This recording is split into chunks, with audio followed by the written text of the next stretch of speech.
अच्छा भैया, हम सेनापति अकेला तमाम भोजपुरी समाज के गुड़ गोड़ लगतनी। हमारा वीडियो के दुलार प्यार लाइक सब्सक्राइब करी।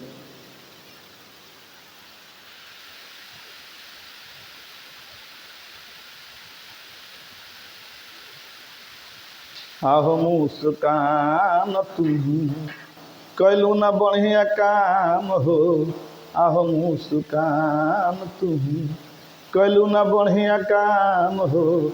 अपने जो पति के अरे मार के मुआइलू, अपने जो पति के मार के मुआइलू। अरे कस दिहल लसिया तू, अरे कस दिहल लसिया तू, अरे भर के डराम हो। आहो मुस्कान तू कैलू न बढ़िया काम हो। आहो मुस्कान तू कैलू न बढ़िया काम हो। मर्द के जतिया बड़ा प्यार दुलार देले रहले, तहरा के संगे संगे लेके घुमा के रखले रहले। ऐसन इंजाम देहलू, ऐसन इंजाम देहलू, अरे कैलू तू न काम हो। आहो मुस्कान ऐसन कोई दिहलू काम हो।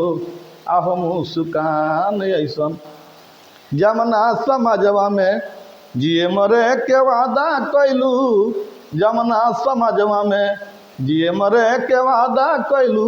ओकरे से काहे खातिर तू बदागा कैलू, ओकरे से काहे खातिर तू बदागा कैलू।